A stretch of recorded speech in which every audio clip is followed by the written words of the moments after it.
Hello YouTube. So I went shopping. Couldn't help myself, even though it's a mess in here. I've barely got room for this thing. Now, if you read the title of this video, you probably already know what's in here. But since I haven't actually opened up this box yet, it might just be full of bricks. So let's have a look. I hope this is the right side up. Well, I don't think the box inside is actually nearly as large as this, but it might be. Yeah, almost. So, I've just gotta... so we can get this out here. Probably gonna have to put it on the ground to have somewhere to do this. So, here we go. Oh, we still don't know quite what it is. That box didn't say anything. I think it may actually be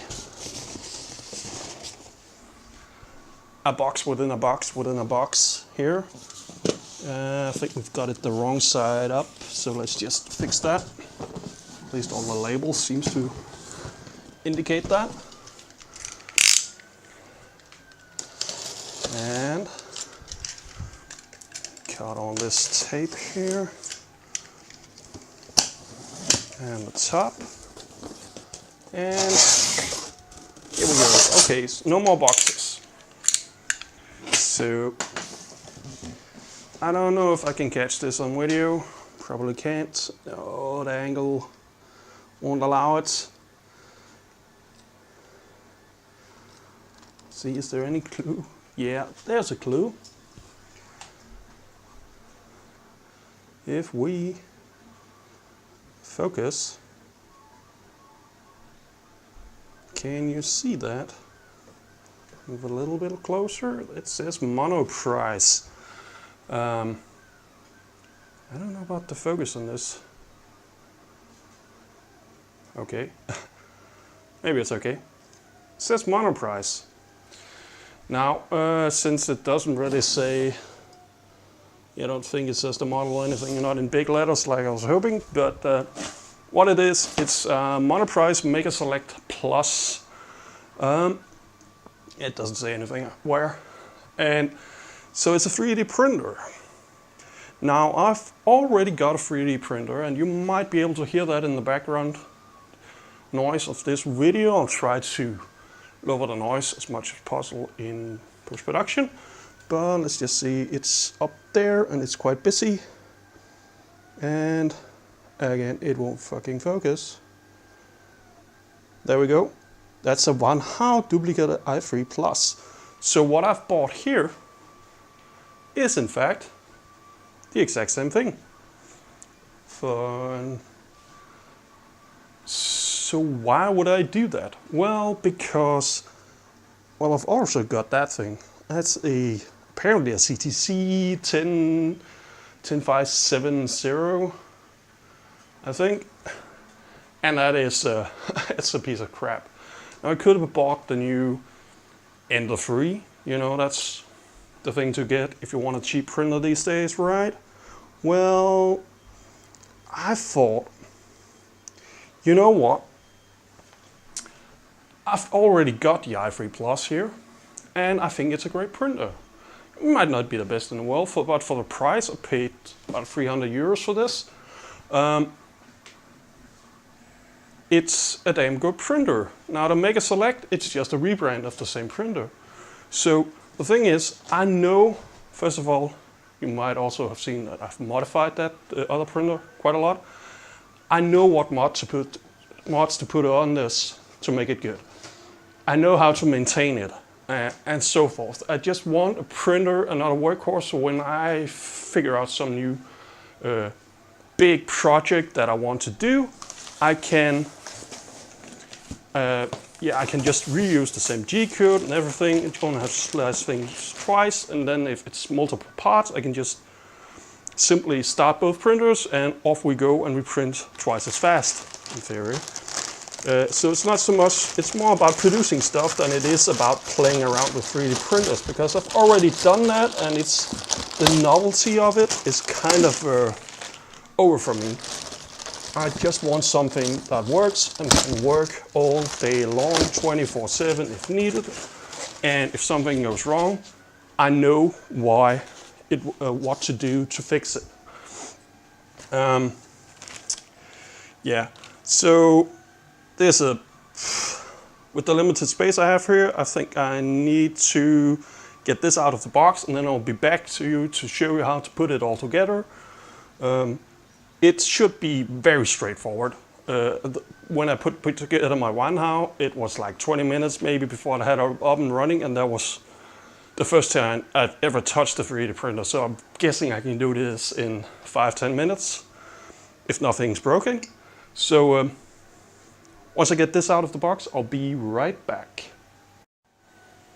Okay, guys, so here we have it. This is what was in the box.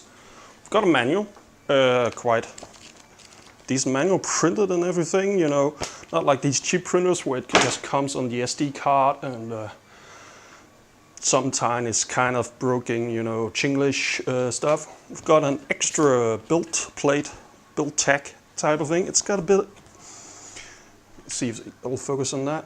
It's got a bit of a, yeah, it's kind of trying to, but there's a bit of a dent there. So that might be a problem if you want to use this. I might put a glass bed on this at some point, but we're gonna test it out first. We've got the base. This is where all the electronics is housed. And you see they do this where they do a test print at the factory. So supposedly this printer has been assembled and tested at the factory, and it printed this little butterfly here, which we'll have to remove before we can do any further testing. You get a tiny bit of PLA filament. Should be enough to do the test print. That's probably on the SD card, if there's an SD card in here, I think so. Do this a couple of times, just your standard PLA filament here, which again, this seems to be focusing everywhere other than where I want it to. There we go. Okay, I've got to play around with the settings on these camera a bit more, but anyway, we've got that. Then we've got the tower where the extruder sits on. That's all pre-assembled. We just need to remove this strip here that holds it all securely together, and then we slide the base into here, screw it together, plug in some cables, and we should, in theory, be ready to go. And in order to do that, we have some stuff in this accessory box here. We have a USB cable if you want to tether the printer, which I'm definitely going to do at some point, to OctoPrint. We've got a power cable, standard, I don't remember what they're called. They've got some standard thingy magic. This is for holding our filament. That's also going to be replaced at some point because it only fits quite narrow spools. So if you've got some wider than standard spools, it will not fit. Got an SD card. There's probably a test print on here. They usually also an installer for Cura. Got this. This goes on top and holds this spool holder here, like this. So that sits on top of the printer. Got screws and some tools, a replacement PTFE tube for the extruder. And these, let me just show this, because this is just hilarious. They're so fucking crap. That's the probably most crap thing about this printer. These, can we see this? Want to focus? Do you want to focus? No? This little guy here, right? This tiny guy, which it doesn't want to focus on, but this is a little rubber thingy that you put under here, so, and that's the feet for the printer. Supposedly it does a little bit of anti-vibration reduction and stuff, but the thing is, they don't stay put. If the printer moves, they fall off. They are crap, they are going in the trash. So there's a small thing here about gauge for Z-axis and nozzle, which says, after installing the printer, turn the Z-axis couples lead screws by hand to load the Z-axis compound. The Z-axis motor bench can be taken as a base level, blah blah blah blah. So I think this just says be careful if you haven't got the end stop and everything installed correctly, then the print nozzle is gonna come crashing down and ruin your print bed. Or the surface of your print bed at least. Then we've got the good old scraper spatula thingy to remove prints. Just check. It is kind of sharp, but not very sharp. Let's see if we can. Now this is the thing I don't like about BuildTech. It's just, holy crap. Sometimes these prints just stick too well. I've ruined several of these surfaces, like so. And Jesus Christ, this is sticking well. There we go. And I've already scratched it slightly. Yeah, so I don't like that. But there's the little butterfly. Yes. That it printed at the factory, so that's nice. We've got this is a small drill. I think if I do this, it's kind of better. Yeah, this is a small drill to clean out the nozzle. I never use those. What I do use though is this. It's just a piece of metal that's about the size, 1.75 millimeters, maybe a little bit more. But that can go down into the nozzle and clear out anything that's stuck in the PTFE tube and push it out the nozzle.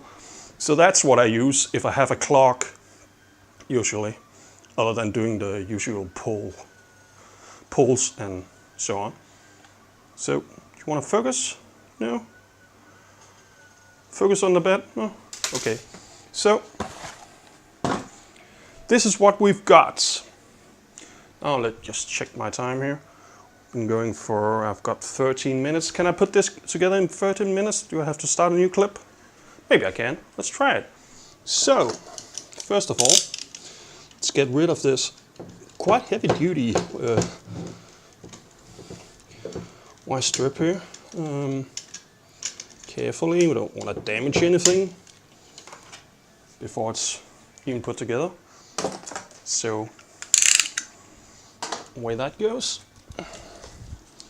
Now what should happen, once I've untangled myself here, is we should just put all this over here. Yes.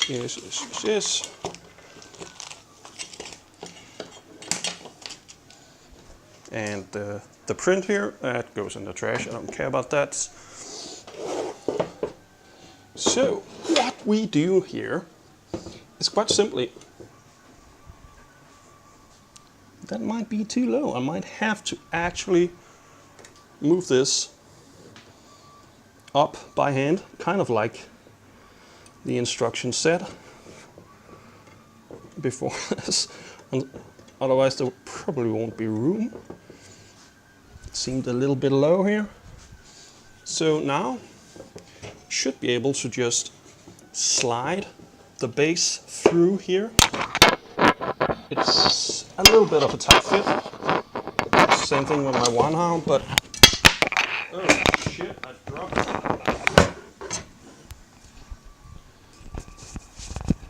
Mic drop. That probably killed some headphone users.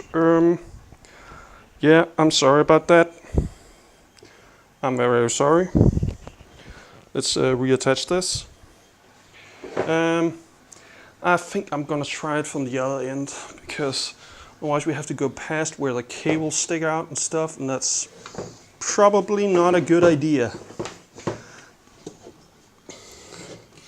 So let's try it from this end instead. See if we can't get it through here. Need a little lift to get it over the feet, the base here. Come on, come on, come on. So it's really not cooperating. This was, yeah, honestly, this was the most fiddly part about putting it together to my Wanhao as well, actually, because I was so worried about damaging something. Honestly, I'm not quite as worried now, because I know this has to fit. Because my Wanhao was a little bit apprehensive, like, well, am I doing this right? Is this actually where it goes? Or am I doing something wrong? There we go. It just has to be through that first part there. Then there's some screw holes here on the side. We line those up and find the right screws. It should be in this thingamajig here. It should be the big ones.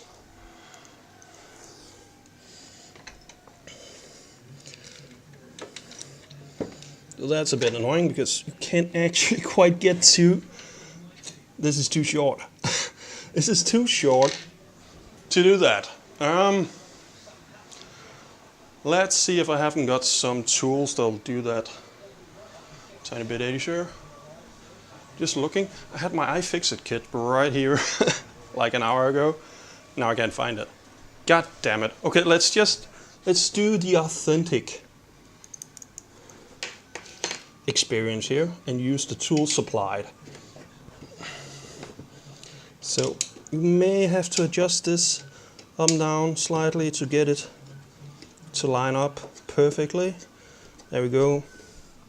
Yeah, we'll just tighten them by hand and then tighten it with the tool that's too short afterwards. It's probably the easier way to do it. Come on, come on, come on. I'm running out of time here. The clip said 13 minutes. Hopefully it's still going. I don't think it's been 13 minutes yet.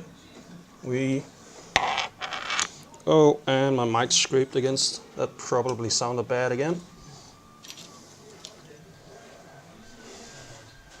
So we got that in on that side.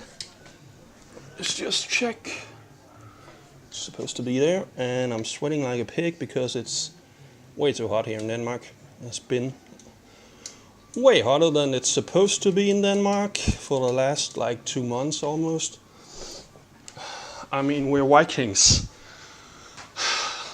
We're not supposed to live someplace where the outside is hotter than the inside of the house, you know, or that you want your inside. Because we're not used to that. We don't have air conditioning. That's hardly a thing. Some new like office buildings and stuff, they may have air conditioning, but mostly it's not really a thing in Denmark to have air conditioning. So let's see if we can tighten these now. Yeah. That's one. And yeah, I know you can't see this, but there's another one just like it on the other side here. And there's 2 more over here. It's not really very interesting. It's just tightening screws. So, yeah. If you don't know how to tighten screws, I'm sure there's a tutorial for it somewhere on YouTube. There are fucking tutorials for everything on YouTube. And this is not really a tutorial, it's just kind of showing the experience. But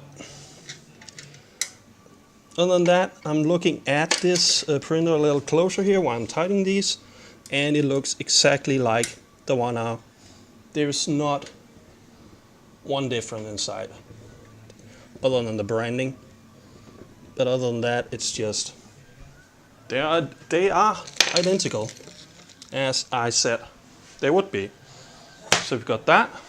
Then we need to attach this, even though I'm quickly gonna replace it with something else. But I just want to show the actual out-of-box experience here. Don't lose the screws. That's my top tip for today. From today, don't lose the fucking screws. It's a pain in the ass if you lose one of these and you don't have any, you know, because yeah, they're standard like hex head this is probably M4, maybe M5, maybe even M6, I'm not sure, I haven't measured up. But they're quite short. Shorter than you probably have in your toolbox, unless if you've got like construction type stuff lying around, which is mainly what I do. So all the screws I have are way longer than these. So that goes there. I don't know if you can even see the top here. You probably can't. No, that goes up on top. Got the printer there. We've got the power cable. It goes in the back. It should power on. You stick the SD card in, start the test print. Well, not quite. That's basically it. We've still got to plug in all these cables here that you see all over the place. They plug into the various motors and stuff. We've got to do that. Then we've got to check the end stop so we don't do what this card warned us about, which do not want to focus again. Come on. No. Yeah, whatever. It warned us about the nozzle smashing into the bed. In not those words, but anyways, that's so leveling the bed, checking the end stop, the C end stop is the most important thing to do before we start printing. So let me find an extension cord so I can get some power here, and then I will be back and we'll see this do the test print, and then I think, yeah, that will be nice. Okay, be right back. Well, fuck guys, I got the power, and then I actually put all the things together, but I forgot to press record. But everything is actually working now. We'll just finish this leveling routine. This is a manual bed leveling assistant routine built into the printer I'm doing here, and it just moves the head around to all the corners. They say put a name card or piece of paper between the bed and the nozzle, and then just move it to you have a slight resistance, and then yeah, then we're good. What I usually do is this cheap printer seems a bit too thin, so I usually fold it in two to get a bit more thickness on it, otherwise it seems to be too close. What I also did was I connected up all the motors here on the back. Let's see if you can see that. All the way down there you can see it says C on the motor, also says C on the cable, and then you just follow the instructions. The only one that's not labeled is this black one here. That goes to the extruder up here. That just plugs in. It only plugs in one spot, so it's not an issue. Then we checked that the nozzle wasn't going to ram into the build plate when you turned it on and homed it the first time. There's an end stop back all the way back here that you can move up and down to make sure that doesn't happen. Yeah, I think that's about what I did. Then I turned it on and now we're leveling. Let's just do that one more time. and then we're probably just going to do it manually in the middle, because that's probably where the test print is. Level. Just show it from the start. Anyway, we're gonna get our little SD card ready here. Can you see that? It says nope. It will not fucking focus on this thing. It's not a macro lens, so obviously can't go that close, but it should be able to focus on something. Come on. No. Why are you focusing down there, fucker? Jesus Christ. Whatever. It's an SD card, you know what that looks like. Yeah, that's way too close now. Fucking hell. Getting the bed level the first time can be a bit annoying and time consuming. You know, just get it done, you know? And, oh yeah, that's another thing I did off camera. I just showed you, I don't know where the fuck I put it. I had a carpenter square and checked if everything looks like it's actually right angles. Get a carpenter's square from your local builder's market. There it is. Looks like that. Make sure that all the corners are actually square, and the build looks kind of, you know, level. You know, that the C-axis and the bed looks like they have the same angle. I just do a quick visual explanation here to check. Don't get the right angle, but yeah, it looks about right. I'm gonna do this more thoroughly later, but not right now. I just want to get it up and running to do the test prints. So, fucking hell. Yeah, that's loose. Alright. Don't do it in... It goes down in this corner when they first start this leveling routine, right? And then you have your paper then, oh, it seems to... It's way too high a bit, I gotta lower it. No, it's because it fucking... The screw goes up above. So it feels like there's a lot more resistance. So now I just lowered the bed, now I need to raise the bed again. Yeah. That's another thing I'm gonna do. I haven't even done it on my Wanhao yet, but I'm gonna add BL touch sensors to these printers and install a custom firmware for that. So I'm probably gonna do an entire episode about how to do this on this printer, or the Wanhao, or the Cocoon Trade, or the, you know, I think in the US there's another brand now, Pro Tech or something, which is actually also these printers. It's getting rebranded all over the place. So, you know, it's, yeah. It comes in a lot of flavors, but like I said, they're the exact same printers. They're coming out of the same factory over in China. They have, you know, Maker Select here has decided to load on their own firmware, it seems. Had a different startup animation and stuff, but other than that, it's, again, the same printer.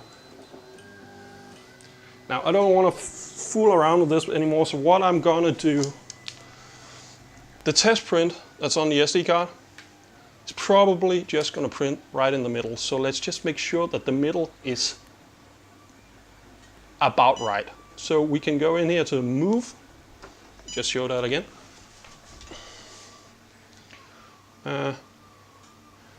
Fucking hell. What's wrong with this focus? Why is it's deciding that it wants to focus on something down here, but everything we're filming is way the fuck up here. So what the hell is going on? This focus is not working at all. What the fuck? Manual focus then? Kind of.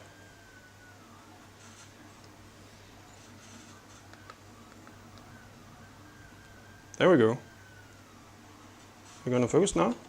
Come on. Yeah, I'm sorry. Okay.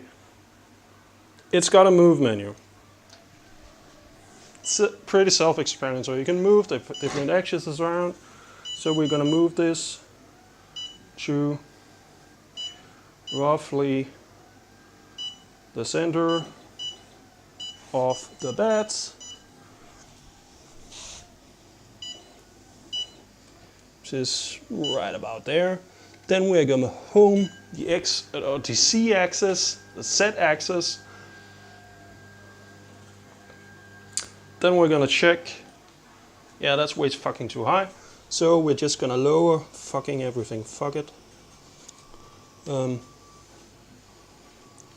Just give every knob like half a turn. Now it's way too close. This is not the way you level a bed, guys, but it's probably gonna do the trick here. Next, we go into Tool again. We go to Filament. We go to Load Filament. No, we don't. I want to erase that nozzle first, otherwise it's gonna be a mess. And we take our sample filament and see if we can find the end of this. It's about there. That seems like it's the, you know, it's not on a spool, so they could get tangled up quite easily and be a mess. Okay, a bit higher, please.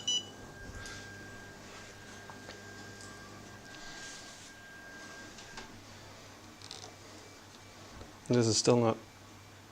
You won't give me the fucking menu. What the hell is going on here? Why won't you focus? Okay. We're gonna focus right there. So we go into the filament menu, load filament. It'll now preheat the nozzle for us, so we can get the filament in there. And we can actually just take. The fuck did the end go? This is probably gonna be a mess because I think this is all tangled up now. And because it's tangled up, might have trouble pulling the filament. I think that may be the right end. So what we do, try to straighten it. It's very round now. Try to straighten this filament a bit. Get that cable out of the way. Then there's a hole here on the top of the extruder. We see if we can get this there. Then there's, now it can be a bit tricky, this, because actually getting it through, all the way through the hole down into the actual hot end can be a bit of a chore on these printers. It's not as straight, but there it goes. That's definitely, and we got a little bit of smoke, which is probably not uncommon. It's a totally new hot end, so that's probably all right. Something dripped. It's smoking a lot. Jesus Christ, I've never seen that. It might be boiling the filament. That might also be why we have smoke. It might be that this filament is moist, have a high content of moisture, and then it's not gonna print well, but fuck it. We're just gonna do like that. Oh, that's extruded these parts here.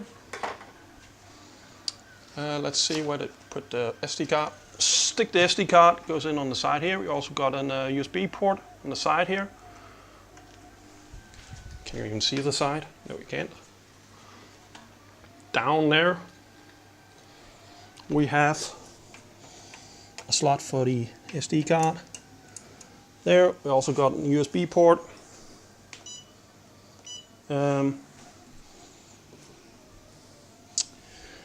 Clean up some of this stuff here,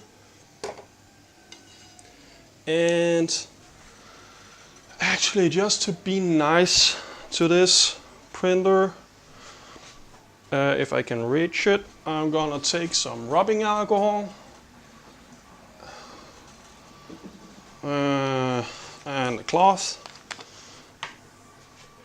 and then we're just gonna just a tiny bit. Yep. We're just gonna clean this bit a little bit, at least in the center where I think the test print will be.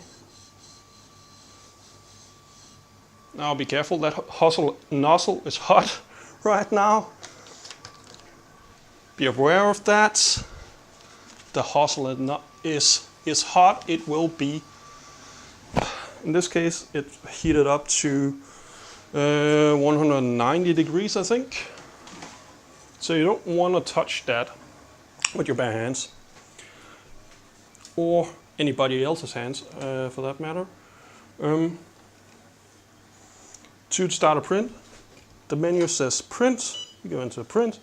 Then we've got an SD card, and it's actually got several pieces of G-code. It's not named. It's just called 1, 2, 3, 4. So let's try 1.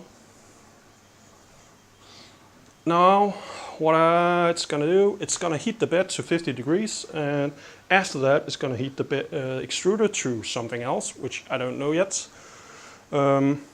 Just gonna restart the clip here, guys, because otherwise we're gonna run out of time. This camera only does 20-minute clips because it's not an actual video camera, it's a DSLR.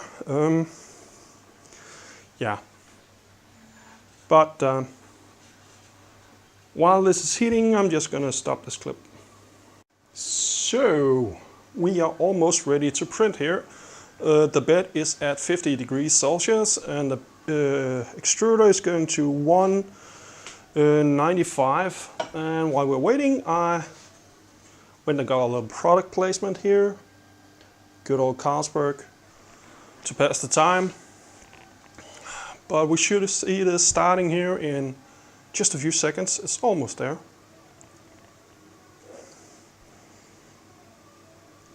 They overshot quite a bit on the extruder, so actually that pit tune menu in there would probably not be a bad idea to run.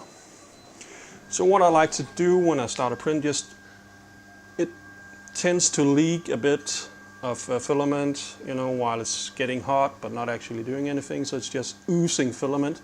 So I just like to remove like most of those. Otherwise, it tends to get dragged onto the build plate and sometimes screws up your first layer. So I just like to remove that, and then it leaves a little snot thingy here. So there we go. I don't know if you probably, that filament doesn't show up terribly well on camera. I'm gonna try and get the camera a little bit closer here. So we can zoom in a bit more. See, that's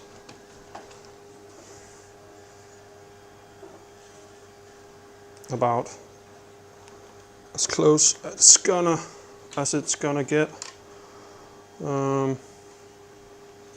Why the fuck won't this thing turn?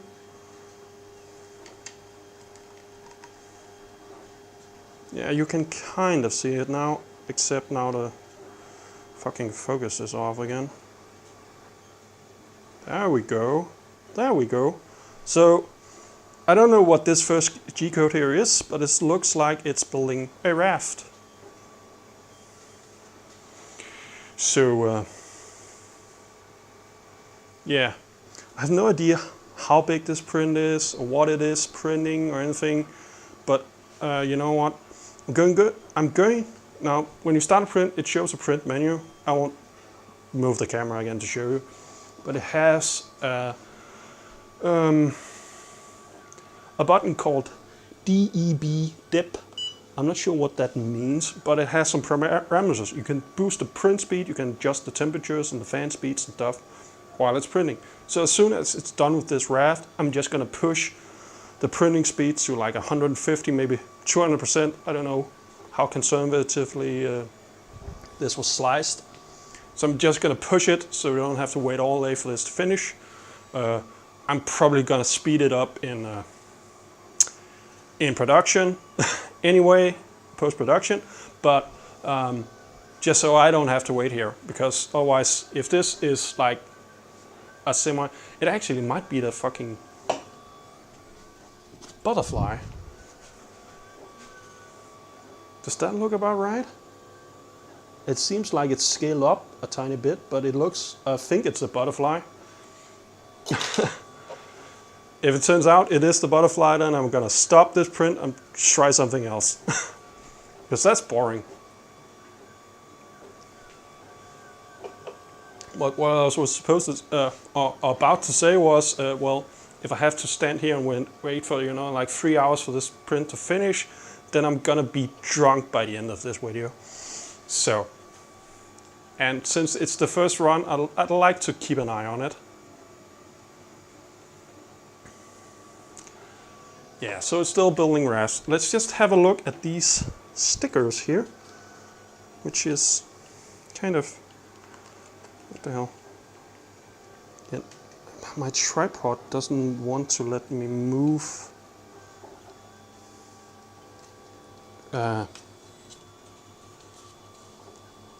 Refuses to let me move this around. It won't let me rotate the camera, so I don't know what that's about. I don't know if I can get this. Yeah. So, the first one says, always check G-code, settings, match, filament, and printer. Second one says, always check print mat is clean and there's no residual plastic. That's what I just did with the rubbing alcohol. Yeah, so that's nice. Then it says, oh, we could actually get a little bit closer. Always check all cords are connected. Okay, good. Good idea. Let's go a little bit lower here. Sorry for the shaky cam. Oh, and always check extruder distance in 0.1 millimeter from print mat. That might not be entirely correct. That depends on your slicer settings as well.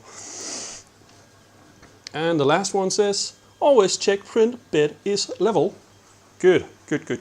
So, it's still building a raft. That's a big fucking raft, Jesus Christ.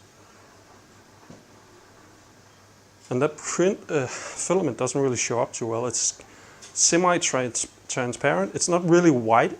I know it looks white, but when it gets printed, you know, in these really thin layers and stuff, it's almost transparent, actually. So that's a bit unusual.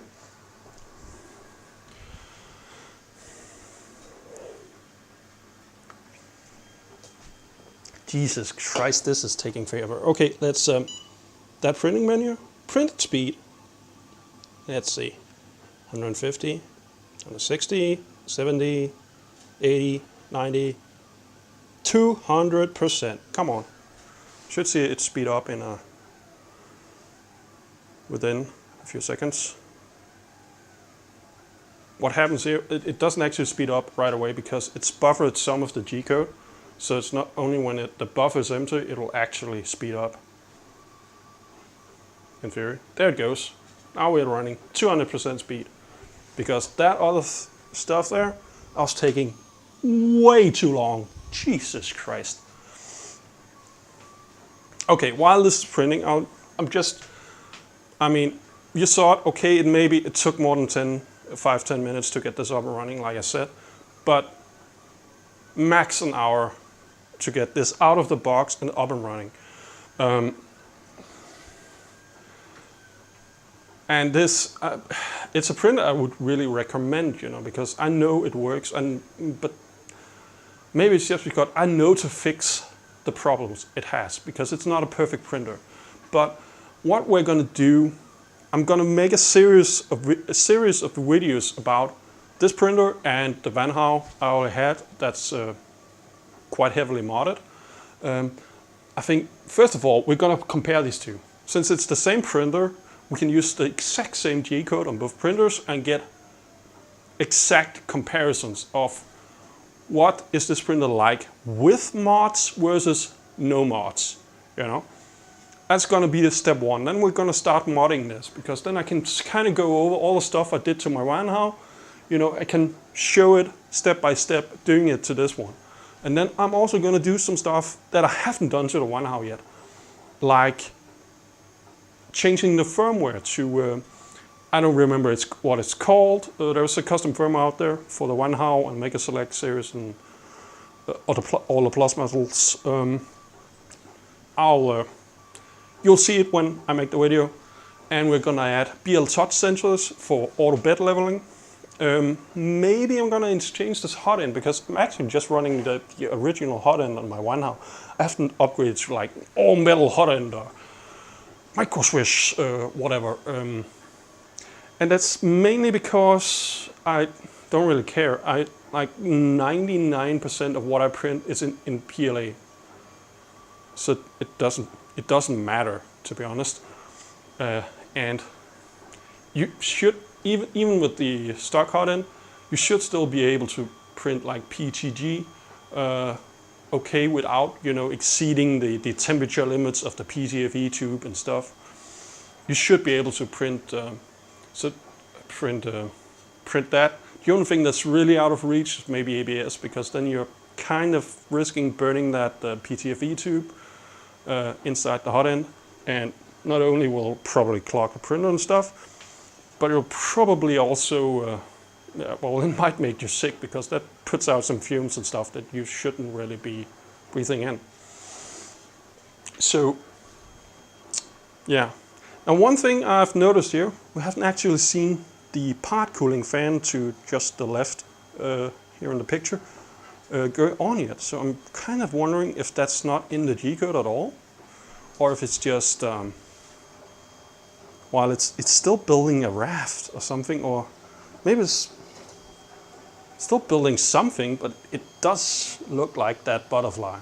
I'm like 99% sure that's what it's going to be, except it's just a huge raft. It's not really a raft. They just added, you know, an extra thin layer under here.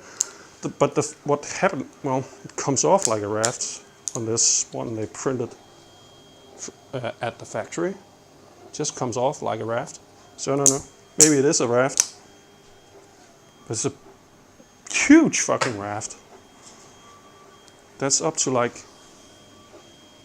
4 or 5 layers now. And that filament there, just when you have transparent or semi-transparent filament, it always looks kind of crystallized and bad. I don't like it, really. If you really need something to be like semi-transparent, yeah, use it, but it's not, it doesn't look nice like proper white stuff, you know? That's white. That's just like creamy, milky, semi-transparent. Yeah, it's not nice.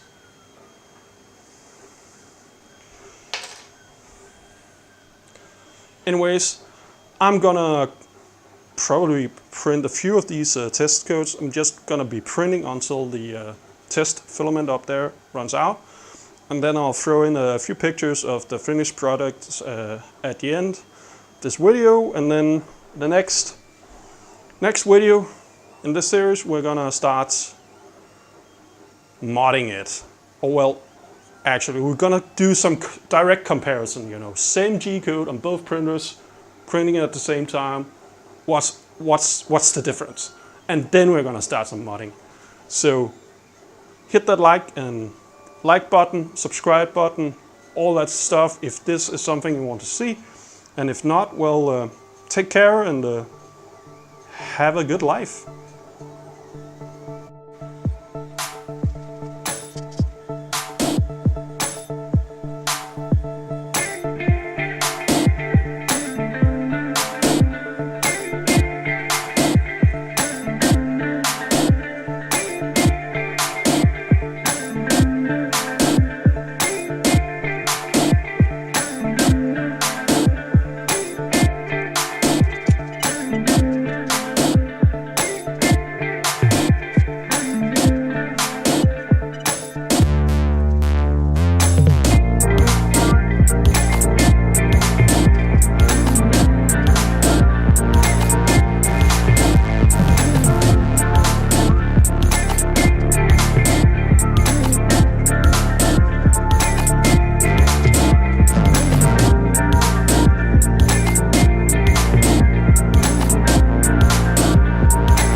have it.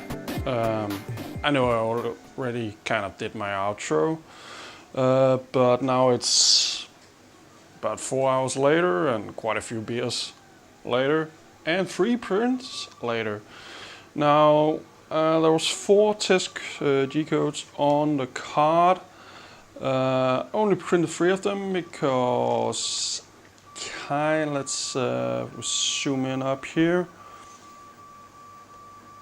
Yeah, I kinda doubt that's enough to complete the last print. I wouldn't trust it at least. But let's see what we've got. So we go down on the plate here.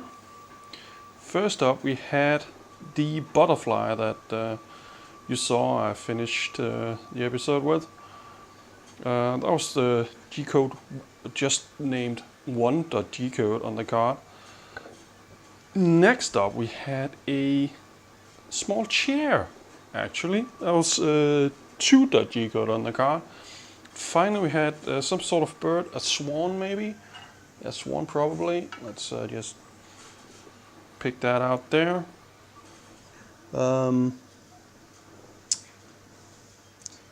Again, focus, god damn it. So that was named 3.G-code on the card, and then there was a 4.G-code on the card, and kind of, just hold on here, I think I have one around here somewhere. This was what came with my Wanhao. This OK hand. That was the test G-code on my Wanhao. I kind of suspect that's what's in the last file, but I don't know. It could be anything really. Anyway, thanks for sticking out to the end. Most of you probably stopped watching when I did the outro, and that's fine. There's just this, the rest of the video here, just a little bit of bonus footage.